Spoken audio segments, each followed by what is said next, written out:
You want it to replace with more modern material? I'm a little confused. No, sir.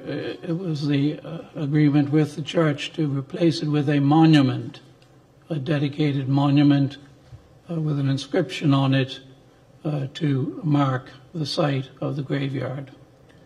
So I'm trying to understand why I removed the tombstone then. Was that part of the discussion with the church members that in order to facilitate the erection of the monument, you had to remove the tombstones? Was that an understanding? It may have been, I can't recall. So it may not have been also? Yes, sir.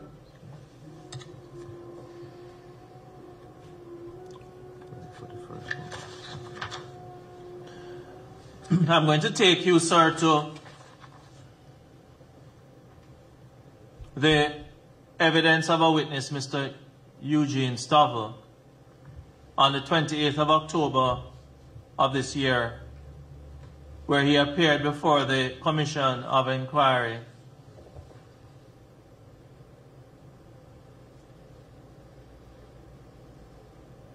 And I just await the transcript being projected on the screen to assist you. You may read along if you wish.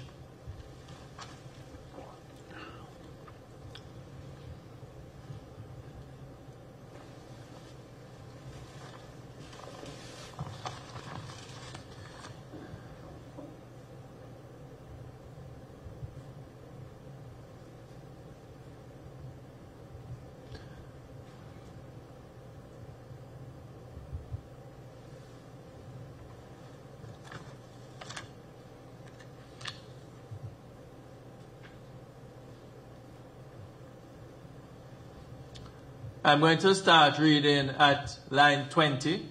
I just ask you to follow along. Witness. Who performed? It says here, Pastor Reverend Joseph Whalen Jr. And also Tony Robinson, Mr. Thomas Smith, great-grandson of Diana Smith, Mr. Brian Young, Managing Director of Rosewood Tuckers Point, Dr. Ed Harris, Director of Maritime Museum, Mr. Denny Richardson, Vice Chairman, Tuckerstown Historical Society, solo selection by Mrs. Tony Robinson. Reflections by Reverend Joseph Whalen Jr.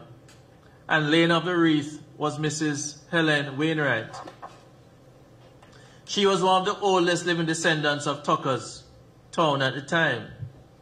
Well, she may have been in her 90s at that point, but when she went and our group went and had an interview with her, she was about to turn 100.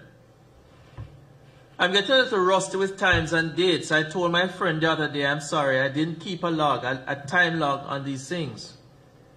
You know now, this is a time that it's important to have those time logs. Only some stuff I have is dated. This was the same ceremony at the cemetery. The person on the left here, I think, is Reverend Whalen holding the wreath. The lady in the center is Mrs. Wainwright, Mrs. Helen Wainwright. And next here is Mr. Denny Richardson. Yes. Yes. Well, I was at work doing my chores, and while I was there working, I had my phone there and the phone went off and I picked it up and somebody was on the other end screaming, "Hey, you got to come down here to the cemetery, man. They're down there desecrating the cemetery. They're pulling it apart." I couldn't believe it, you know. I says, "What? They just restored the thing." "What do you mean they're down there desecrating it?" "Yeah, man, they're pulling up everything is pulled up down there. They dug it all up." So I said, "Oh my gosh." Well, I felt I had to go down there and see what the person was talking about. So then me and Denny and Mr. Duval, we managed to get down there and then when we got there, this is what we saw. Well, my understanding was that it was a decision made between Dr. Harris and the Methodist Church people. That is what I heard. Did you, based on the instructions that you gave to the operator of the heavy-duty equipment, did you destroy or desecrate parts of the graveside, Dr. Harris? We destroyed, yes. And what was destroyed? I am no archaeologist, so please tell me what was destroyed. The sarcophagi, the stonework, under which there are no apparent graves.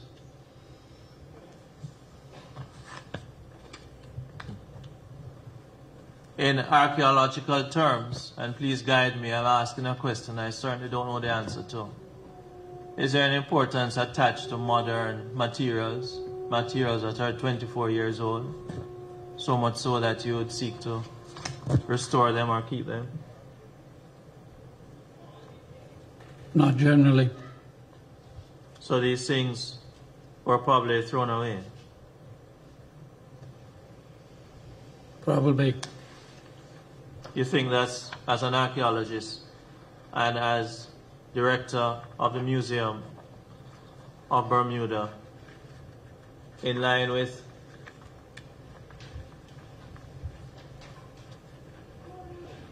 sentiments which had been expressed by residents of Marsden United Church, you think, looking back now, that was a prudent decision to make? I don't think one appreciated the depth of the political situation at the graveyard. You appreciate it now? Yes, sir. And if you had to go back, you would not have, well, let me put it another way. You don't know what happened to the modern material that was taken from the graveside. You don't know what has happened to it. No, sir. But looking back, hindsight has taught you that this modern material should have been kept? No, sir. Pardon me? No, sir. It should not have been kept.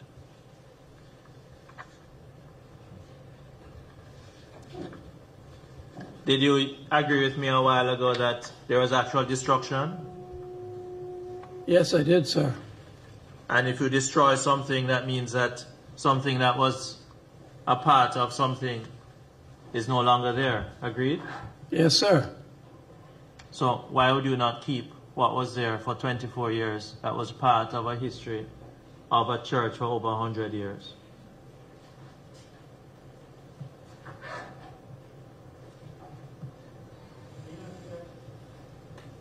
Would you like me to repeat the question, or would you like me to repeat the question?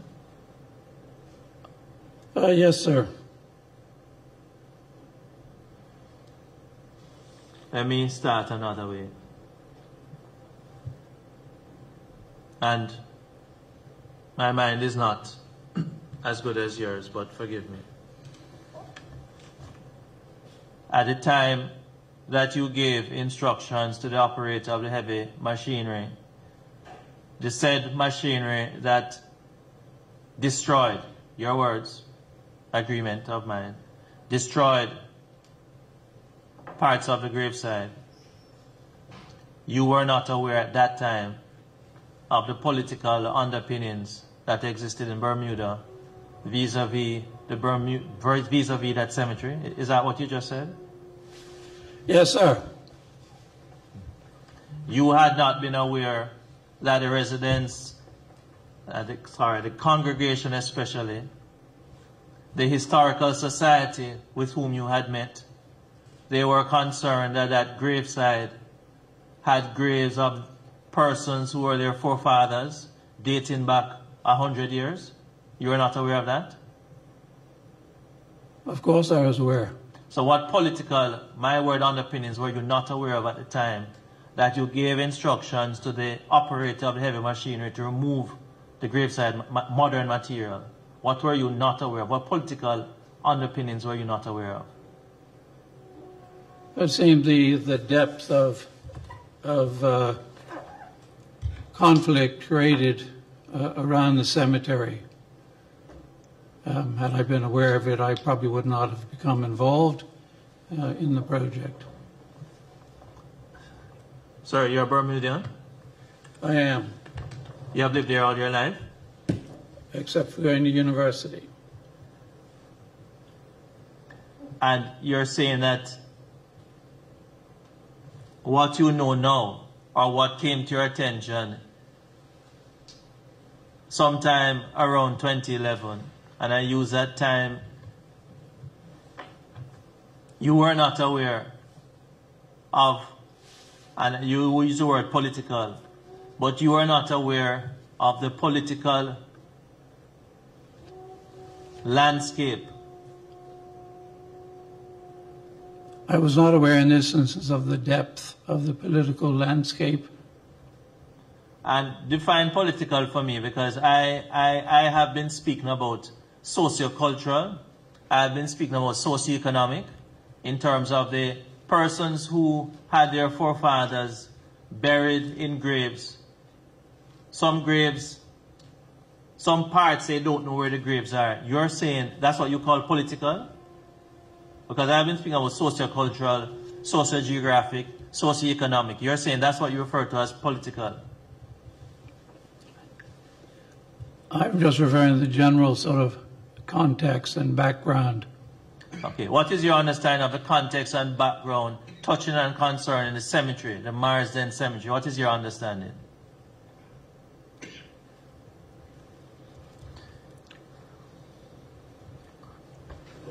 That for many years it lay derelict, and then when the golf club was built, attention was brought to it by several members of the community. And when you say it lay derelict, you're trying to say, are you trying to say the Marsden Church did not look after it? Is that what you mean when you say derelict? Because even from Dr. Trigg's report, he was saying aerial photographs did not assist, nobody could see it. So how would you say derelict? Are you saying that the church... Well, unattended. Unattended, the graveyard was unattended. No attention was paid to it until the 1990s.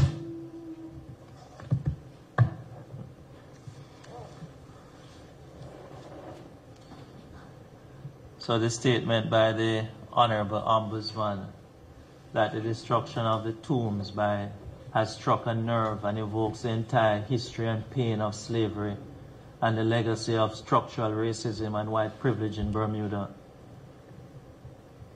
Is that a politically correct statement? I can't speak for the Ombudsman, sir, and as I don't I've want said you previously. To, but I'm trying to put in context your definition of political. Because we have certainly the destruction of tombs, which we agree has occurred, correct? We agree there's a destruction of the tomb, sir? Yes, sir. After 2011, you agree that persons were actually quite upset. Especially persons who had their forefathers were buried there, or their forefathers lived in Tuckerstown or had been removed from Tuckerstown. You became aware of that fact, sir? Yes, sir. And you became aware of the history of Tuckerstown and removal of persons for the purpose of the construction by private interests under the name of expropriation. You're aware of that, sir? Yes, sir.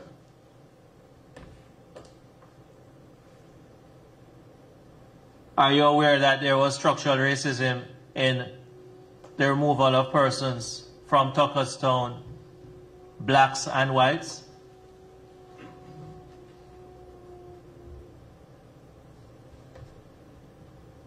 May I have your definition of structural racism? Certainly, sir. I'll break it down. Do you know what racism means, sir?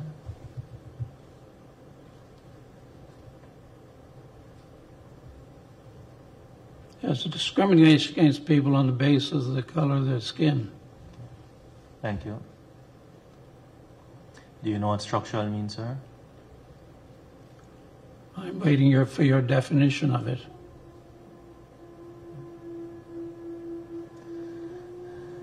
Just for avoidance of doubt, let me use my phone. So I'll look up the meaning and tell you.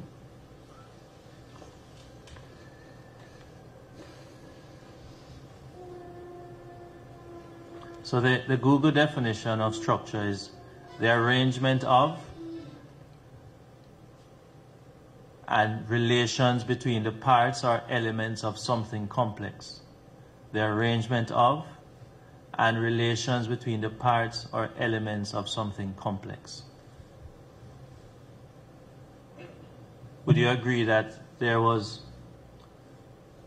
a legacy of structural racism in Bermuda as it relates to the removal of blacks and whites from Tuckerstown? There may well have been. I'm not a historian of that period. And you don't rely on other person's work, or do you? I'll move on. Don't answer that question. I'm almost finished, sir. I thank you for answering my very short questions today.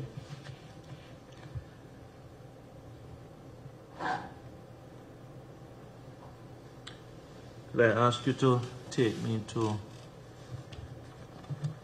October 23rd, page 33.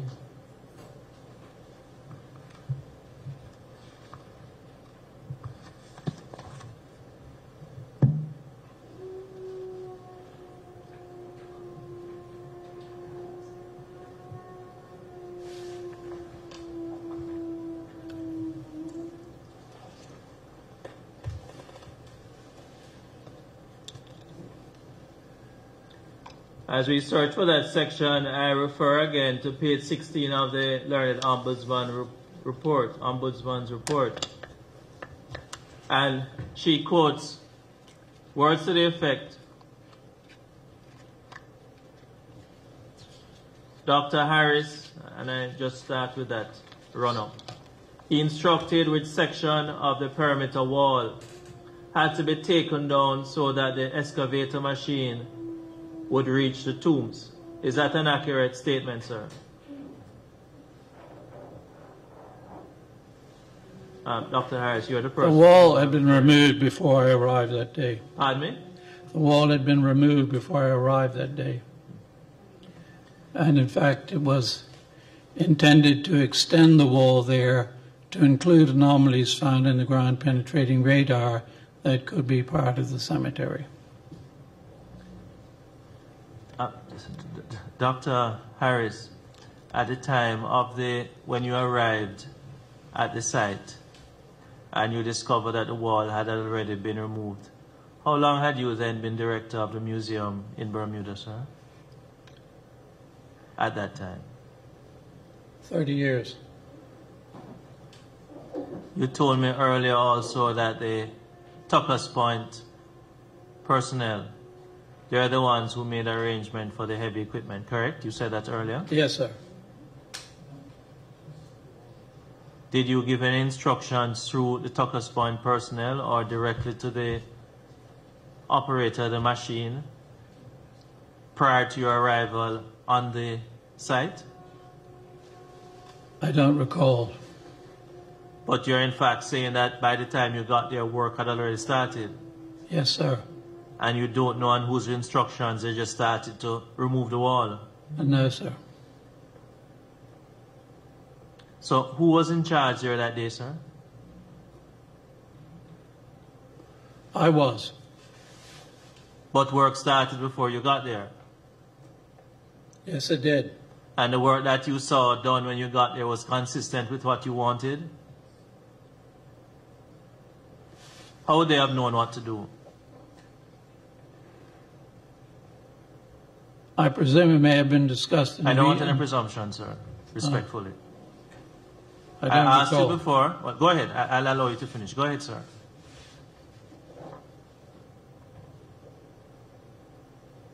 I don't recall, but I presume it may have been discussed at a meeting with the hotel regarding the equipment, but I don't recall.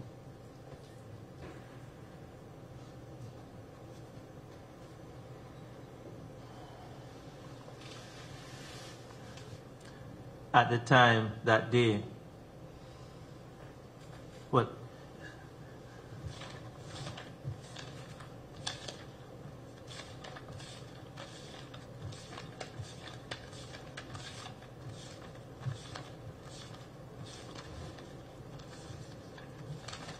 Are you familiar?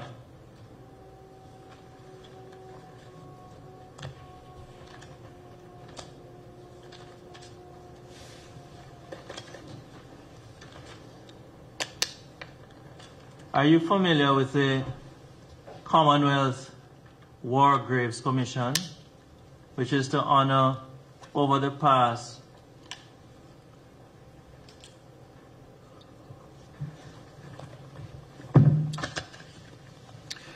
Sir, I'm familiar with them.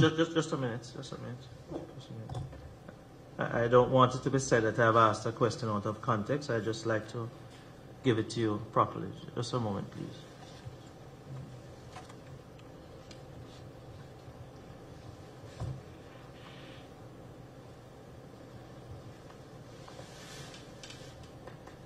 The Commonwealth, are you familiar with the Commonwealth War Games Commission, which is to honor over the past century war dead, but applicable to any historical cemetery?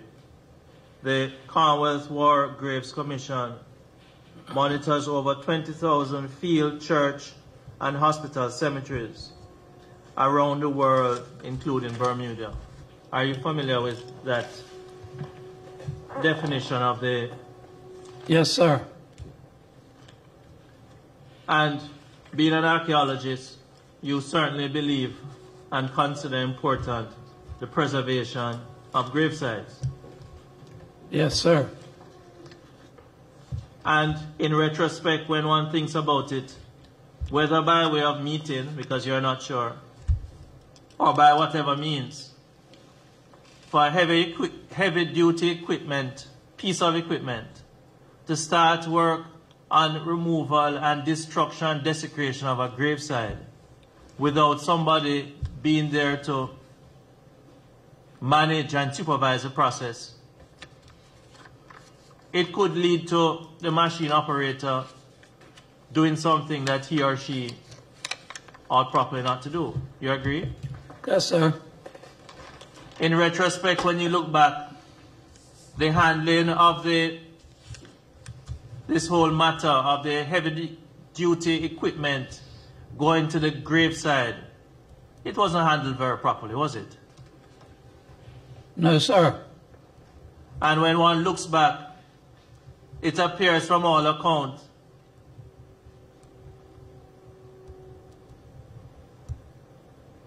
that, well, let me withdraw that. What would you have done differently, sir? I know you told me you would not have been involved at all because of the political underpinnings. That is your opinion, but I won't ask you on that. You have said it. But what would you have done differently regarding the destruction of the graveside by the machine operator? Well, I would not have proceeded with it. However, where there are different circumstances and it had been decided, as has happened in many other places, to move the graveyard, the sarcophagi would have been removed. So the circumstances, in an archaeological sense, dictate how a situation is handled.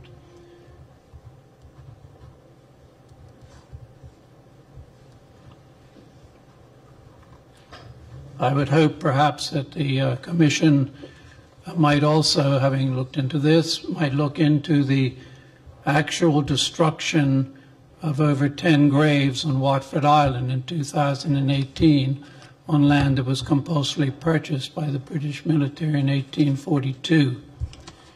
These graves were... Could I just ask you slowly just to repeat that for us? I would like to suggest that if the Commission's looking into graveyards, you mentioned the Commonwealth War Graves Commission. In 2008, over 10 actual burials were destroyed in a military cemetery on Watford Island and put into the back of dump trucks and taken away until the process was stopped. Thank you very much, sir. This was on land, sir, that was compulsorily acquired, as over perhaps 12 to 15% of the total land acreage of Bermuda has been compulsorily acquired for one reason or another. Thank you.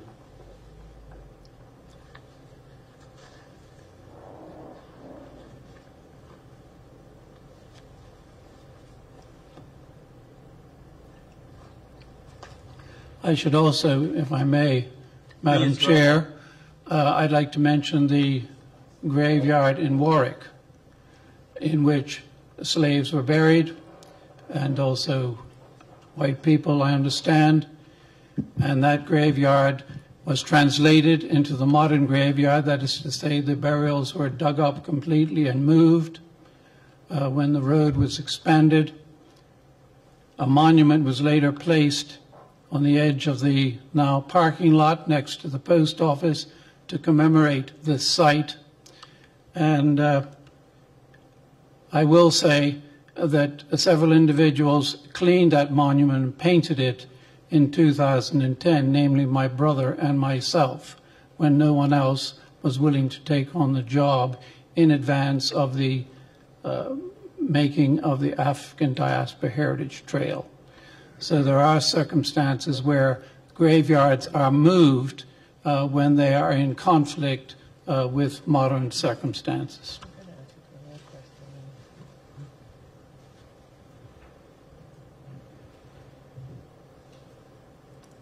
Thank you for that information, sir.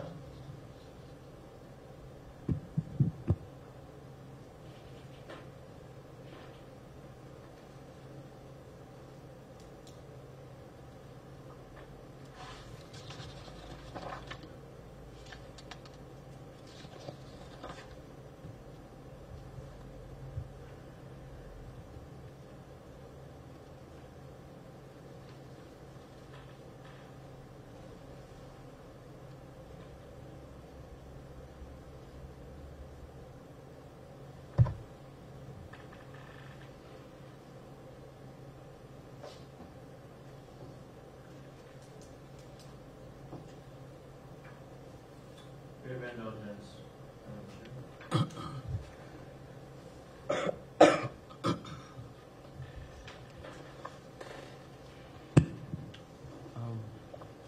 Yeah.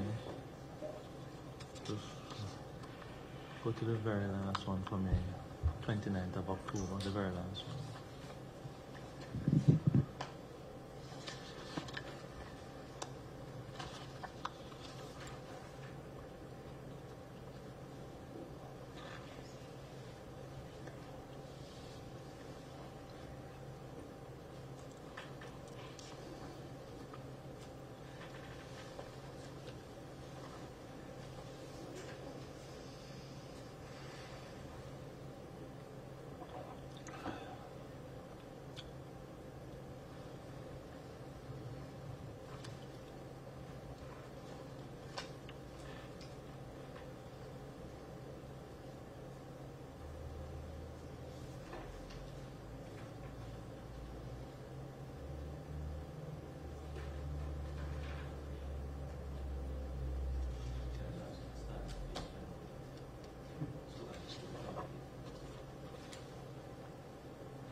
As we search for that, Dr. Harris, and as I ask the last few questions I have, and I thank you once again for being so helpful,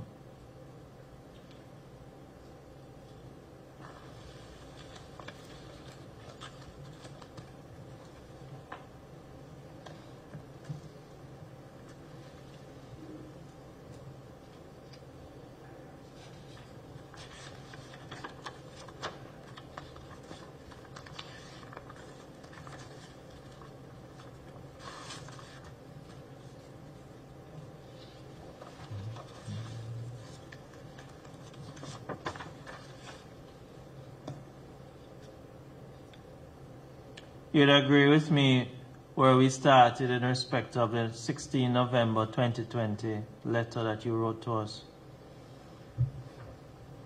And using your words of the political nature, I had said political underpinnings. You had then said, I do not think it would be useful to discuss the matter further, nor do I think it serves further purpose for me. Looking back with prudence, would you wish to revisit that position that this matter, not just Black Lives Matter, but all lives matter? You think it's useful to discuss this matter? Sir. You heard my question? Yes, sir. You can give whatever statement you wish after. Do you heard? Just answer my question first, please. I was going to answer it. Go ahead, sir. Thank you. I think it's important that such matters should be discussed in the generality. One of the issues in Bermuda is there's very little land protection or protection for land archaeology, including graveyards, all sorts of things. In 2001, working with the then government. Dr. Harris, I'm not going to prevent you from, but answer my question first and you can give me the rest after. I'm asking you about a statement you made prior to coming here, that the matters that we wish to discuss, the terms of reference which have been pointed out to you, I'm saying having given evidence now, having pointed out that you realize there are some political issues that you were not aware of, do you now think it's important for us to discuss the matter of Bermudians, blacks and whites who had been removed from lands in Tucker's Point, persons who had their forefathers buried in graves at Marsden Cemetery? Do you think it important and useful for us to discuss the matter? That's my question, sir, respectfully. Yes, sir, and may I say a bit more? You may give your answer now. Thank you. Go ahead. Madam Chair, I think the work of this commission is very important.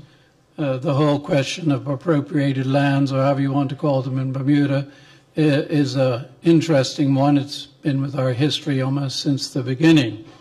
It extends from Commissioner's Point to St. David's Lighthouse.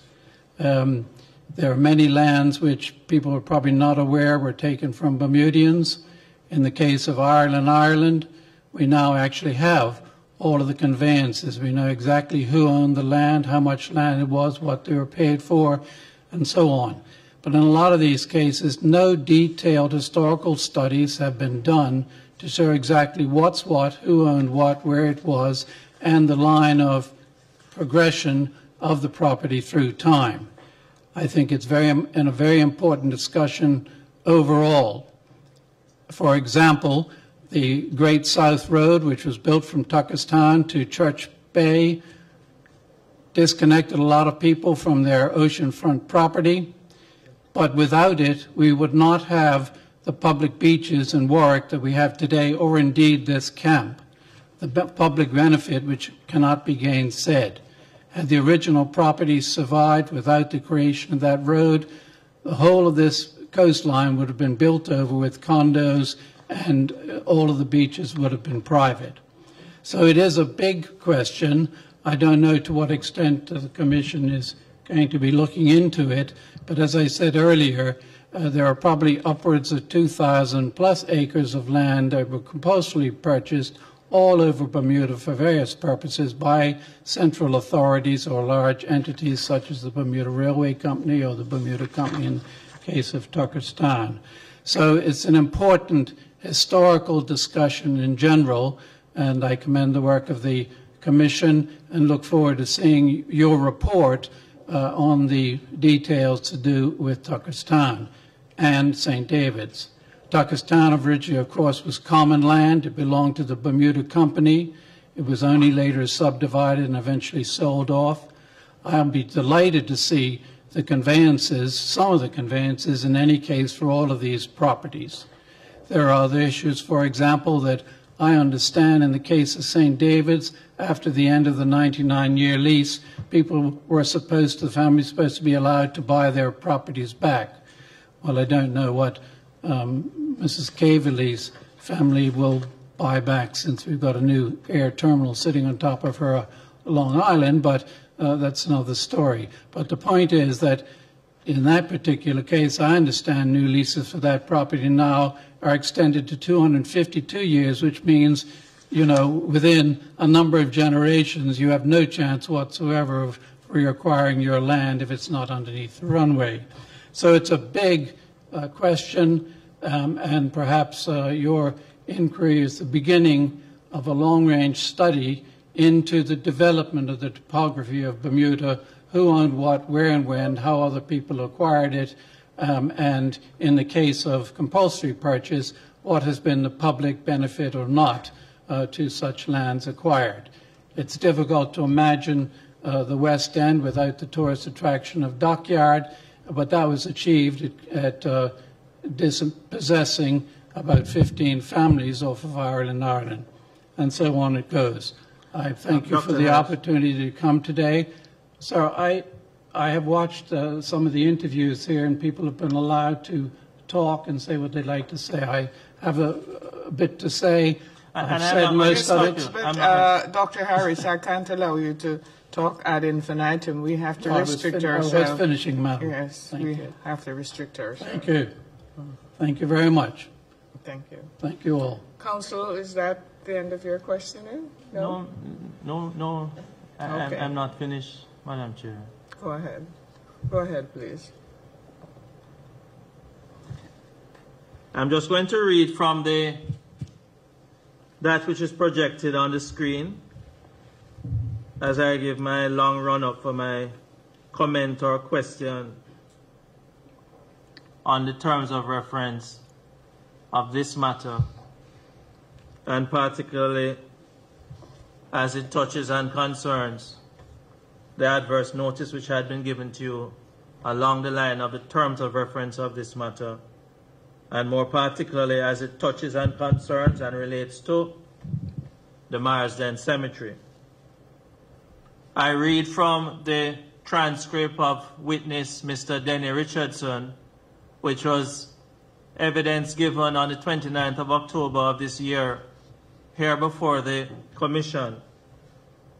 I read from page 29, which is exhibited on the screen also, so you may read along. Yes, that building still stands and is occupied by the Mid-Ocean Club, and or the Castle Harbour side staff is. They had that schoolroom, and the church in that area had become residences owned by the establishments Castle Harbour and the Mid-Ocean Club. Yes, it did. You see, if the memorial of the dead is a more memorial of the dead, and they still live in our hearts somewhere as relatives, then let us care for the emotional aspect that this living soul has had on us and have left with us, lest we forget. You got a joke. I want to be careful how I respond to that, because I am disturbed about what happened ultimately to that grave, what was left of the graveyard. Without the research that I have been taught to do, to trace, by examining the remains of the dead, to trace the historical background of the body that you come across. Scientifically, you can research anything today and come up with an answer. Well, this archaeologist, as much science background that he might have had, he did not go to the extent of declaring that there were dead bodies, and I could prove, or he could prove, that they were buried there. None of that was done. No one knows the contents of the graves that were demolished in Tuckerstown. Or, you really want to know? The head archaeologist in Bermuda has doctor as his first initial and popularity as his last initial. And his second initial to me would be Dreamer, but getting past all that. He was christened, he was a Christian doctor. His last name I don't want to be sickened of by the thought. He works in Dockyard at the Commission House where the museum is. Call his name and I'll whistle. Harris, oh yes sir, weak whistling, in brackets. I can't even whistle. He has a carte blanche, so no one supervises. So no one supervises Mr. Dr. Harris. He has a carte blanche to do whatever he feels like his emotion drives to him do. And he has been able to convince people who pay him that he's doing the right thing. If you don't answer to anyone and you do what you like, you lose sight and foresight of where you're going and what you're doing. Hence, carelessness is a result of lack of supervision. And it continues, but I'll stop there. This witness suggested, well, it is there for would you wish to comment, sir? When I was asked if I wished to have standing, having read comments like that, I said I did not wish to have on standing, as I understood it meant I would question the witness. That's Mr. Richardson's opinion. He's perfectly welcome to his opinion. He's perfectly welcome to call me names as he likes. But I would like to say, actually, that with the greatest show of respect for the people who are buried in the cemetery would be to ascertain exactly who's there, which you could do with a proper archaeological dig over the whole area without disturbing the bones. You could find out exactly how many grave cuts were cut into the ground, and we'd actually know what we're talking about. So I do agree with part of what he says, and I thank him for his creative interpretation of my name. But, sir, in fact, at the conclusion of your instructions to the machine operator on the site that removed the tombs, parts of the tombs, what has happened since then with regards to the project that you were? As I said, there was a public meeting, and then it was decided to make an application to the planning department by the Marsden Church, which was made to erect a monument in the middle of the cemetery of an obelisk form with an inscription on it to mark the people of Turkestan. I also agreed at that time that if this was approved by the planning department, I would help to raise the funds to make that possible, and in the hope that this would bring an end to the conflict over the graveyard. And sir, the question actually is, after that day, with the destruction of the gravesite, did anything happen after that day with regards to the plan to erect a monument?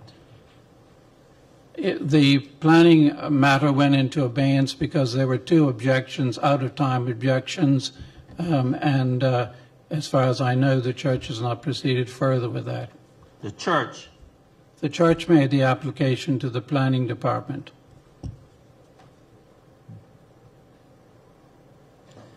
Are you also saying that that at this meeting that you referred to, the church agreed to the use of a piece of heavy equipment to remove parts of the gravesite? Are you saying that's what happened?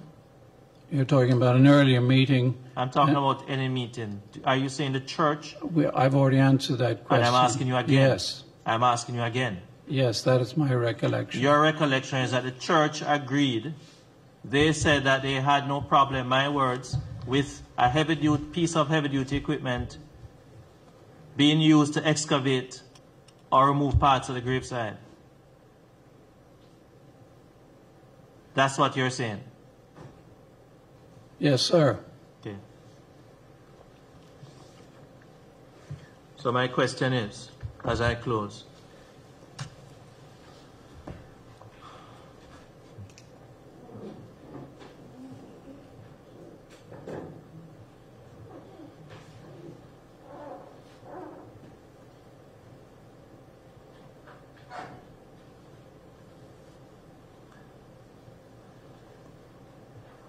from that day of the destruction of the gravesite that you have accepted, how long after did you remain director of the museum in Bermuda? I retired at the end of 2017 after 37 years. Let me repeat, probably you didn't hear. That day after the destruction of the gravesite, how long did you remain as director of the museum? Just humor me and think about it and answer, please. 5 years. Thank you. See how easy that was, Dr. Harris? Thank you. Now, during that 5 years, you already said no records were made of what happened that day. Is there any other record in the museum of the meetings or any other activity that took place regarding the activity after the destruction? I don't know, sir. I'd have to go and research it at the museum. You made none, though? I've said that I made none of the day. And I asked you about after that day, respectfully, sir. I'm asking you after that day. I don't recall doing anything after that day. Thank you, sir. Thank you for being so helpful today, sir. I have nothing further at this time, Madam Chair. Thank you, Counsel. Is Reverend Whalen here? He has standing. Do you wish to ask any questions? No questions. I'll just turn to commissioners now. Commissioners, do you wish to ask any questions? Yes. Yes. This is our process, Dr. Harris. Mrs. Fort will now ask you a question. I don't know how to turn this on. Go ahead, please. Can you help me with this? Okay. Good morning, Dr. Harris. Good morning, ma'am. First of all, I want to say that I am fascinated by archaeology. And I take every opportunity to look at documentaries on unearthing some history, especially the tombs and so forth in the Middle East and Africa. And I understand their process from looking at these documentaries. First, they would seek the approval of government. They will then also meet with other archaeologists, like you did in this circumstance. And then they carefully, their process is they carefully and respectfully go through the process as they unearth a bit of history. So what I need to understand, two questions. Was government approved, and then the parameters are also set as to where they can dig or where they cannot dig. And I wonder the process that was taken here. First of all, was government involved in approving where this cemetery, the digging should happen within the cemetery? Was that sought and approved? No, it wasn't, and I refer to my earlier comments that we need legislation to protect land, archaeological sites on land. We have it now for underwater sites, but we need some decent legislation to protect all forms of land archaeology sites.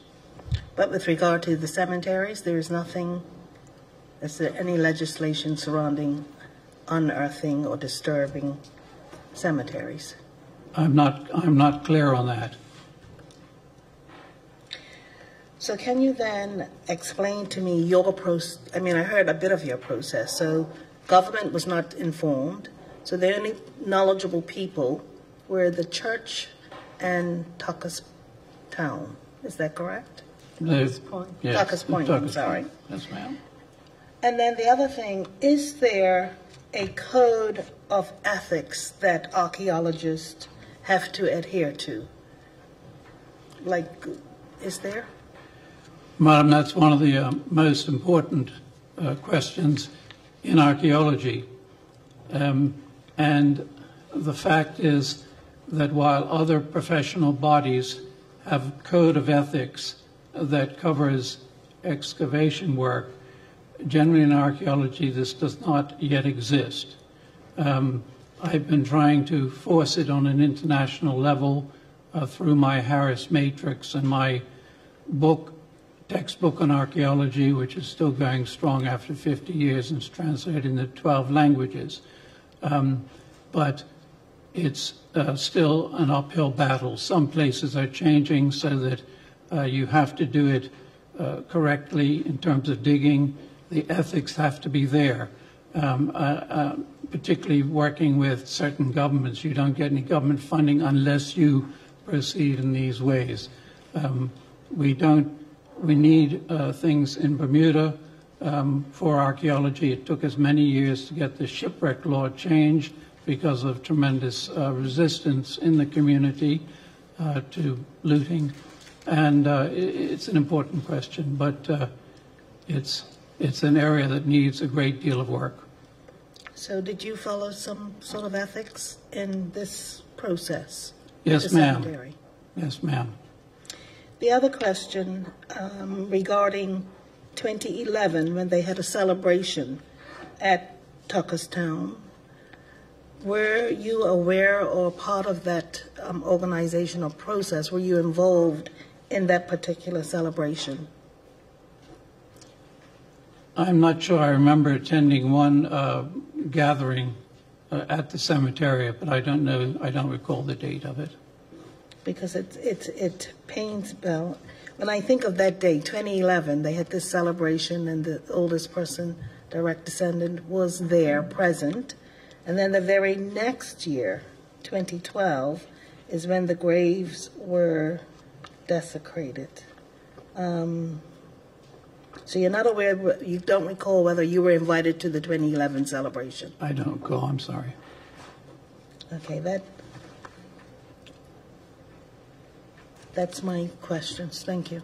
Thank you, ma'am. Thank you. Go ahead, please. Good morning, Dr. Harris. Good morning, ma'am. Given the fact that Marsden Church has existed for a number of years and have been burying their dead in that graveyard, my concern is whether the scope of the whole graveyard, the burial site, is basic. Has there been an examination of that scope? Simply because if you've been there for 100 years, the graveyard has to be definitely bigger than the area that is currently discussed. So the question is, has there been an examination of the scope of the graveyards? As to a certain degree, the ground penetrating radar gives you a bit of a survey, but the problem with ground penetrating radar, if you don't do the excavation following it, you can't say whether an anomaly, which is a hole in the ground or a less compact soil, is in fact a grave or a small cave or a hole of whatever. Again, it would be my suggestion that if one wanted to get more information and get some definitive information on the graveyard, that an excavation would be done. In this case, presuming the nature of the substrata there is the hard Bermuda stone of the Walsingham area, if you took off a foot of soil or whatever, then you should have a lot of outlines of graves cut into the hard ground without disturbing the burials. And so you'd be able to determine the full extent of the graveyard and at least how many graves were there. There may be multiple skeletons in each grave, but at least you know what you were talking about. And had there been a thing like the African burial ground in New York where 400 odd bodies were taken out, scientifically examined, and then put together under a monument, if that had been the resolution to the Tuckerstown Cemetery, then you would have had an excavation of the whole area, a very respectful job as has been done. It certainly would be my recommendation that such an archaeological thing be done on the cemetery now to determine exactly what's there. Because when we took away the sarcophagi, there was nothing underneath of it. Normally in the Bermuda grave there's a hole in it and we reuse it and so on. In this case, there was no evidence of the grave cuts. So that would be my suggestion as an amplification of the project to determine really what is actually there. But that's, a decision that the church would have to make. But I would advocate something like that because then you know of what you speak. Thank you. I appreciate that. Thank you. Thank you, Mrs. Milligan-White. Mr. Parent-Chief? Yes, good morning, Dr. Harris. Good morning, sir. Dr. Harris, on page 16 of the Ombudsman's report, A Grave Error, she states that on the 16th of October of the year that work was done, that Dr. Harris emailed Tucker's Point. And I'll quote the email. And it says, "Thanks for meeting at the site yesterday. The men did a great job, and I would like to suggest that the area worked on be covered with soil and grass plugs as soon as possible, so that the cemetery looks neat and tidy." And that would appear to have been part of a process once the remediation of the gravesite was completed, to follow what was recommended by the GPS surveyor, Dr. Triggs. Is that correct? To make it what they described as a dignified lawn. Could you comment on that? I can't really say anything further than what was said there. Okay, I'll just read from the report further. It says that the GPR survey further recommended that the hibiscus hedge on the western side of the cemetery be removed in order to preserve the area within the walls as a dignified lawn. And this phrase, dignified lawn, set off a firestorm of umbrage and scorn, particularly from CURB and it looks like the TTHS, that looks like the Historical Society. And that struck a nerve with people because it appeared that the process was started to simply remove sarcophagi, the full sarcophagi as described, make a lawn, and I would ask what the purpose of that was to do, because it would have obliterated the existence of a cemetery had it been done that way. Do you have any comment on that? Yes, sir. As I said, the church later decided to make a planning application to put a monument in the middle of the cemetery, a proper dignified obelisk type of monument with an inscription on it marking out the nature of why it was there and who the people were connected with it. Okay, since... That's what happened in Warwick, sorry. Right. To a degree. After the opposition to that process started, you say that you simply disengaged. Is that correct? Is it not your words, but mine?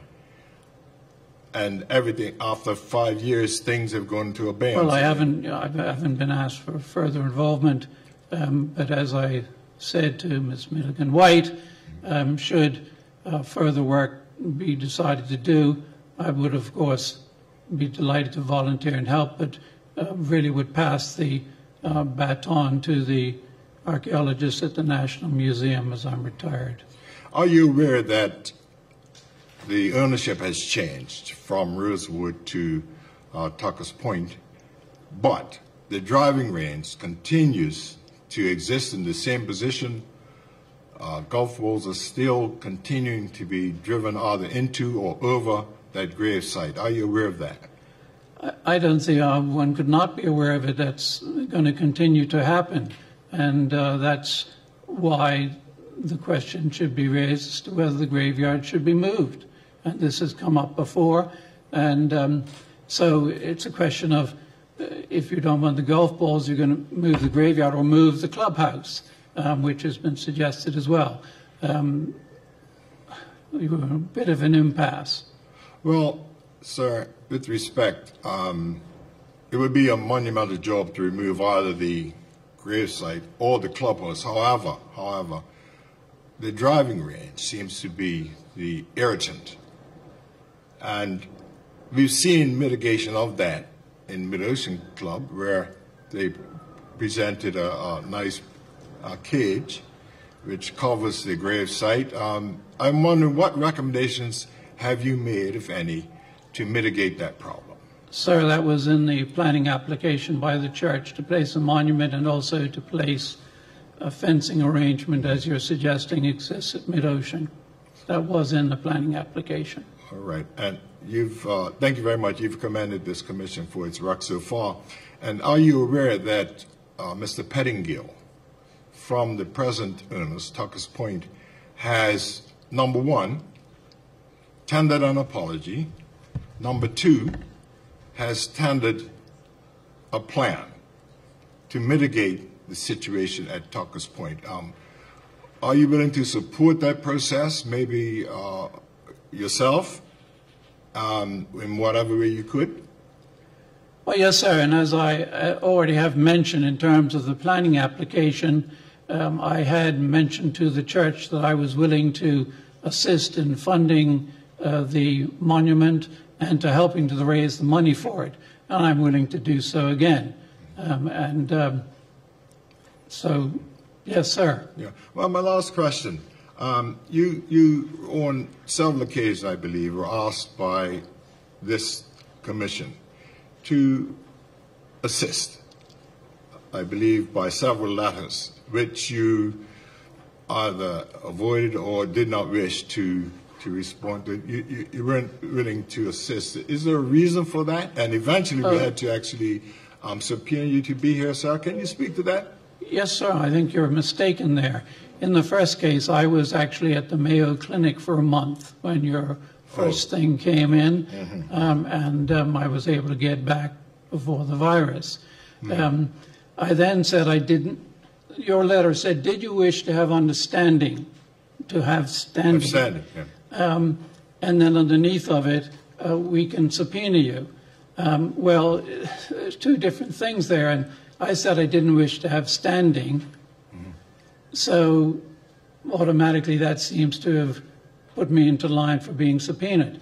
I also suggested in my letter that I was willing to come before the committee as an expert witness on the general question of other lands appropriated throughout Bermuda, of which I have a lot of knowledge. And in the case of Ireland, I was given the full deeds 15 years ago in London and brought them back to Bermuda, so we know chapter and verse about that. I know a great deal about this, but I was not asked, and I noticed in one of your submissions I was entirely left off the list of Bermuda historians. So, sir, right. So that's the answer. So the answer, yes. I am willing to help. You're willing to help, yes. That's the ultimate objective that I was trying to achieve. And that'll be the end of my question, sir. Thank you very much. Thank you, sir. Thank you, Mr. Fire-in-Chief. Mr. Starley? Good morning, Dr. Harris. Morning, sir. I've got a few questions, but I'll try to be concise. My first one, I'm going to piggyback off Commissioner Forth. And I'm going to steal a line from our learned counsel and ask the chair to crave your indulgence while I read from the Ombudsman's report. On page 15 and 16 of a grave error, I'm saying that for anyone watching online, the grave error is online, so you can follow my line of questioning. There's a paragraph that goes, "It is quite surprising that neither Dr. Triggs thought of contacting the department before making the recommendation to remove the tombs, nor Dr. Harris thought of checking before implementing it. They had to have known, given their experience with other projects, that the department is charged with ensuring that archaeological assessments are done, even when a site is not a historically preserved area, HPA, I'm presuming that's what HPA is the abbreviation of, or a listed building. I am informed that it is the very nature of archaeology to remove, even destroy, relics in order to study them. Unfortunately, this recommendation was not resisted by other voices. I was hoping you would be willing to take the opportunity to respond to that point about you not seeming to be aware about the department's role in archaeological assessments based on what you just said about the lack of legislation for doing just that. Yes, sir. As I said, there's very little coverage for it. There is a bit in the Planning Act, and I could have done a better job in terms of the Takistan ceremony. Okay, thank you. In testimony that was verbally given, I believe by the trustees from Marston Church, regarding the ground penetrating radar study, which is quite an interesting study. I recommend people review that. They said that the GPR study was restricted to just 6 feet around the perimeter of the walls, and that was an order by the owners of the property, I believe Rosewood. Can you speak to the reasoning behind this? Was that true? I think there was a limit. Obviously, we could have done a lot more, but it comes back to Ms. Milligan's White's question that, as far as I'm concerned, a greater survey should be done, but then the actual excavation should be done, because the ground penetrating radar only shows you that there's an anomaly in the ground. It doesn't tell you what it is. It doesn't register. It goes right through bones, for example. So it has to be what they call ground truthing. You have to do the excavation if you want to do it. And again, if one was to, in my view, pay full respects to people in the graveyard and the descendants, you would do that type of an archaeological survey so you know exactly what you got, what you're talking about. If it turned out to be that the graveyard was very extensive beyond the walls and going into the driving range area, obviously it would change the nature of what the hotel would wish to do or not do, or would say either move the cemetery or move the driving range. If I can just follow up on that. In the GPR study, they cited that an artificial hill was created out of rubble, covering largely the east of the cemetery, everything from the east of the cemetery wall. And that was created sometime after the 1920s, they think around the 1960s. And based on the GPR study, they weren't able to continue along the east side, but the evidence they found indicated that the cemetery extends further to the east of the cemetery wall, but the rubble prevents that. Would it be, this might be a leading question on my part, would it be a hope of yours that the Commission would recommend that we excavate that rubble? Absolutely. I mean, that's a very straightforward thing. It was put there for whatever reasons, to create a hill in relation to the golf course or whatever, but it can be removed and the ground underneath of it studied. Okay, I want to continue with the ground penetrating radar bit. There is on page 26 of the ground penetrating radar, which is their summary recommendations section, point 5, and I'm not going to read the whole bit, but the relevant bit states that if the original grave features have been kept within the sarcophagi, they should be preserved, thus taking the cemetery back in part to how it would have appeared prior to the 1920s abandonment. And I'm struggling to understand the research process involved prior to your recommendations about removing the false sarcophagi. And the reason I say that is there is a 1996 Bermuda Sun article, and I'm a bit amused that I don't have it in front of me because it was one of my evidences, and I handed it to a witness for their review. And in a commission looking at appropriation of property, I never got it returned. So, but the Bermuda Sun article of 1996 stated that the Marston Church, under the previous pastor, Pastor Tink, had overseen the construction of the sarcophagi, incorporating the original graves for the sake of protecting and creating a monument. That did not seem to factor into your decision making about, or your analysis of the sarcophagi, And I was just wondering, did you see that 96 article prior to I'm the not aware of recommendation? it. And the church itself did not bring that to your attention, seeing as they were the movers and shakers in creating this sarcophagi? I'm not aware of that either. Okay. I have one last final question. Sorry, guys. In the grave era, Appendix B, pages 44 and 45, Appendix B is a transcript of audio from a visit to the graveyard in 1989, I think it is. And what I find interesting there is, and I believe your background is more in military archaeology, at least in Bermuda with the fortifications we have. There is a statement there by one of the groundskeepers citing that during the war, there were military troops garrisoned at the hotel, and the area was a camping ground. And he alleges that during that time, some of those soldiers, I don't know if they were British, Canadian, or American, but he alleges that the soldiers exhumed the graves for reasons unknown. Could you speak to whether there were soldiers encamped in that area during World War II? Castle Harbor Hotel was taken over by the U.S. Army for the building of Kinley Field. So it's possible that the military had tents or whatever in that area. It's quite possible. Unfortunately, I can't consult my mother, who came here to work at Castle Harbor with the U.S. Army.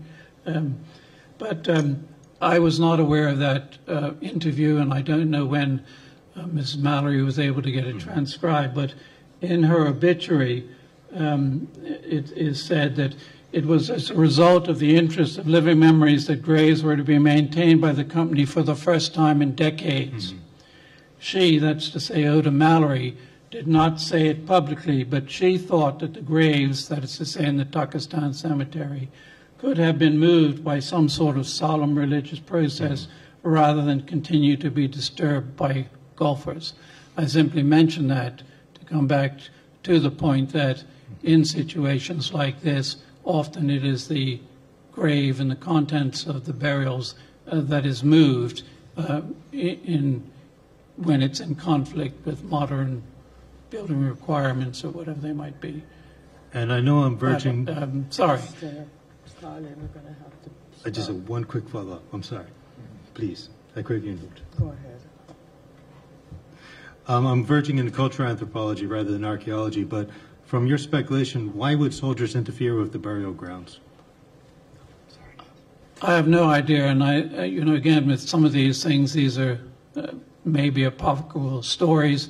In order to interfere with the actual bones, they'd have had it dug down, and most Bermuda graves are 5 or 6 foot below surface and so on. So I can't imagine they actually dug things up, but I can't answer that, and I've seen no reference to it. Thank you, and apologies for taking time. Thank you, Chair. Thank you. Mrs. Spence? Yes. Good morning, Dr. Harris. Good morning, ma'am. Referring to the Marsden Methodist Church Cemetery GPR survey, as my colleague or commissioner referred to on page 10, it said that the readings that were taken along the lines, as indicated in the report,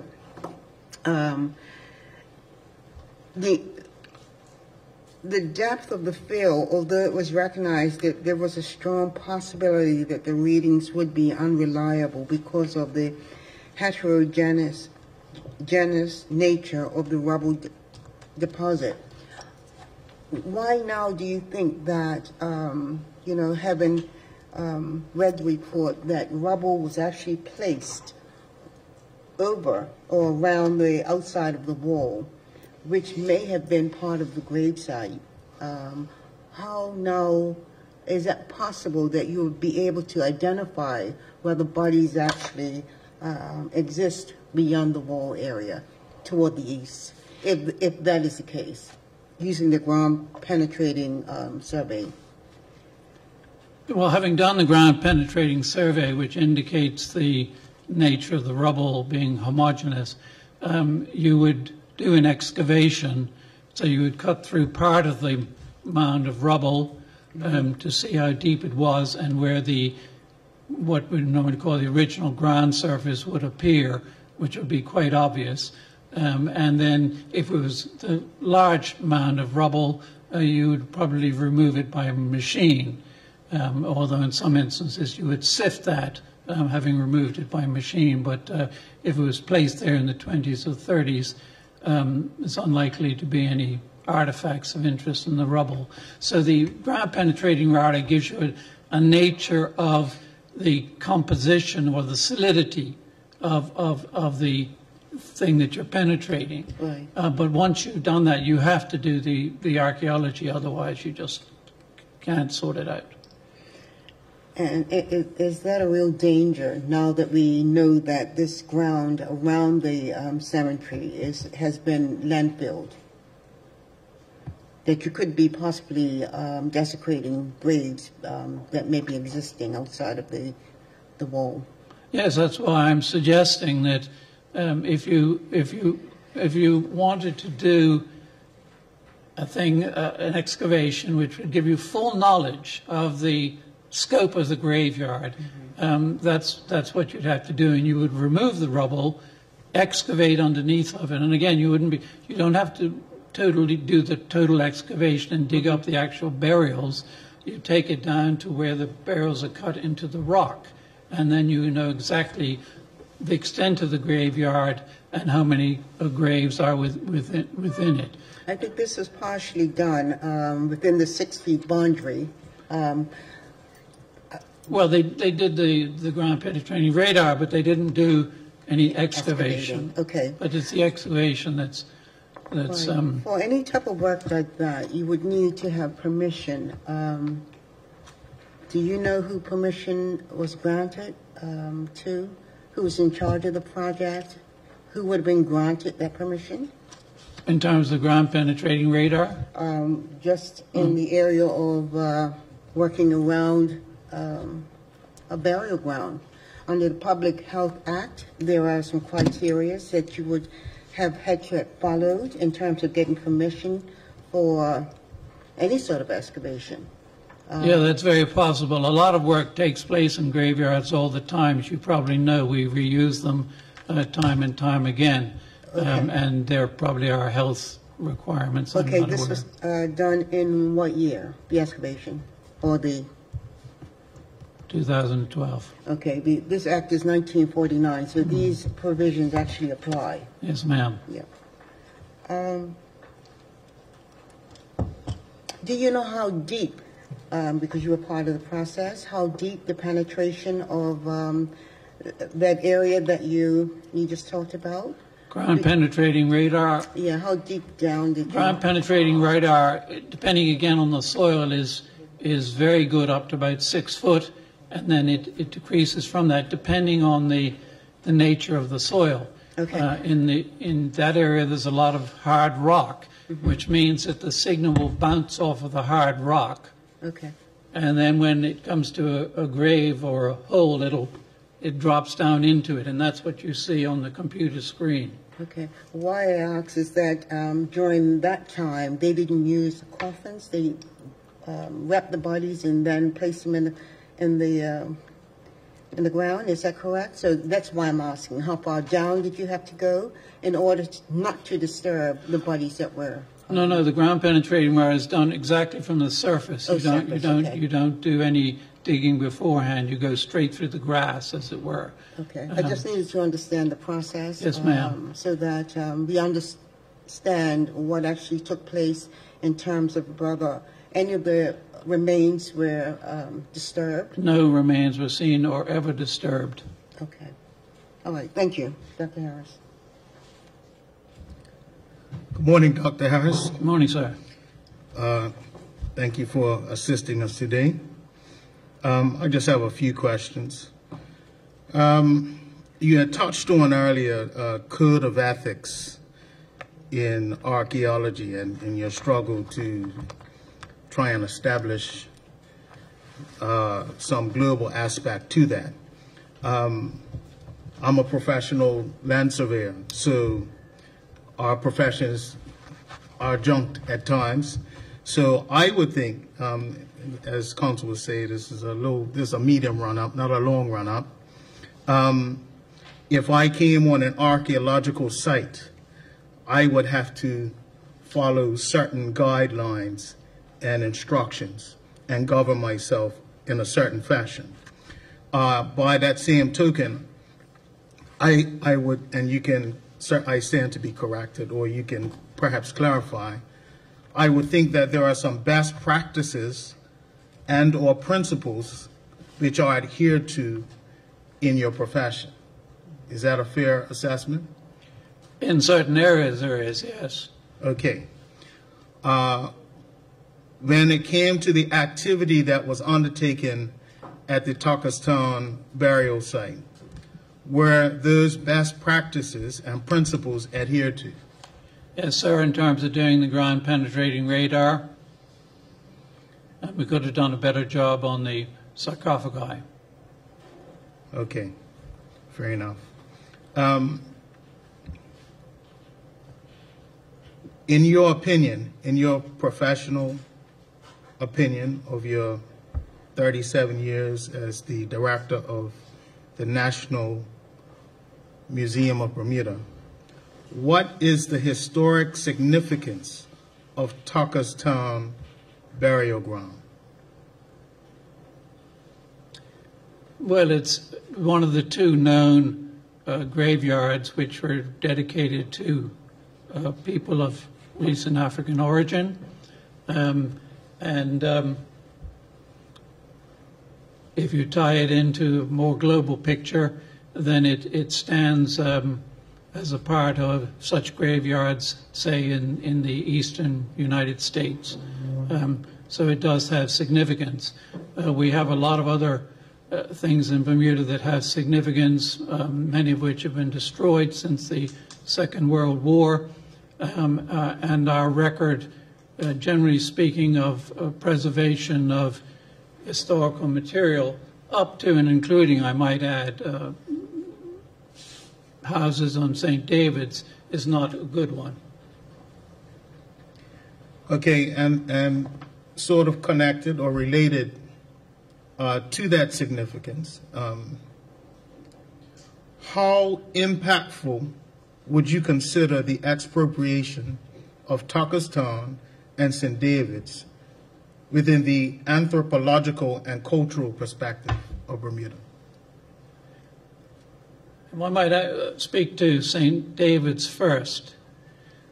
The appropriation of the land in St. David's to build the airfield, which gave us a major advance over other small islands and countries after the Second World War, cannot be gainsaid. Without that airport, we would never have developed a successful tourism which gave employment to many people in Bermuda after the Second World War. The other aspect of it from a sociological point of view, and I was only discussing the other night that I think I'm going to do an article on this, and I'm going to show what Bermuda would have been like had the Americans gone ahead with their original plans to bulldoze half of Warwick Parish into the water towards Darrell's Island to make the airfield there. It would have divided Bermuda into two countries. You would have had to wait at stoplights like they do in Gibraltar to get across the airfield. And fortunately, some of the leaders in Bermuda at the time appreciated the disaster this would have on the sociology of Bermuda, if you will, and they went to London to advocate that it be moved to St. David's. The people of St. David's lost out, but the fact of the matter is that the benefit in that particular case has been enormous. In the case of Tuckerstown, obviously you're dealing with a private company doing something as opposed to the central authorities, so it has a different cast and so on. But throughout Bermuda, as I said earlier, in the case, say, for example, of the dockyard from Watford Bridge to the north, everybody was removed from that property, and it eventually passed into the hands of the Bermuda government. So historically, there's been a lot of displacement, major displacements in Devonshire and Pembroke, people's houses taken away from them for no reason, etc., etc.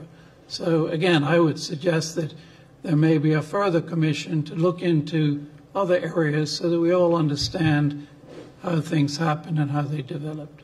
Sorry to go on. Just as to put a finer point on it, and to not speak in generalities, what were the commonalities with regard to both those populations in St. David's and Talkerstown? From a cultural, from a sociological makeup, what were the common, in your opinion? Well, I believe lifestyle, business, cultural, family. What were the common threads? Well, both of them were sort of unique communities, and certainly people in St. David's thought that of themselves until the Severn Bridge was put there, that they had nothing to do with the rest of Bermuda. So there are two unique communities that have grown up in those areas. I'm looking forward to your report because I would like to see some decent figures on population size, houses, conveyances in both the areas as to what was actually there at the time of transfer. So looking at it anthropologically, as Mr. Starling said, these are very interesting areas of Bermuda. There are, of course, other interesting areas of Bermuda as well that haven't been studied. So hopefully this might be the start of detailed looks for which you could use PhD students throughout Bermuda to look at the development of the land through time over the last 400 plus years. Madam Chair, that completes my questions. Thank you very much, Dr. Harris. Anything arising from Commissioner's question, Council? Nothing, thank you, Madam Chair. Very well. Well, at this point, we'll adjourn. Thank you, Dr. Harris. We'll adjourn. We're through with you. I don't think we will need to recall you. We have another matter, the Browns matter, that should have been following closely on this. Harris matter has taken a little longer than we anticipated. What I propose to do, I'll give commissioners a short health break, perhaps 10 minutes or so, and thereafter we'll hear from Messrs. Brown. I don't see Mr. Brown, but family will tell him, Mrs. Brown. And we'll hear from you for an hour, and then after that, I'll just ask him to crystallize his thoughts, because that's what I was going to be giving him after Dr. Harris concluded his evidence. And thereafter, commissioners, I know lunch has been served already, but I'll just ask them to hold their stomachs. And so they'll eat later. And then we'll adjourn the matter for a date to be advised, and then we'll pick up from there. So, commissioners, we'll take a short health break, and then we'll resume in, say, 10, 15 minutes so that I can hear from the Browns.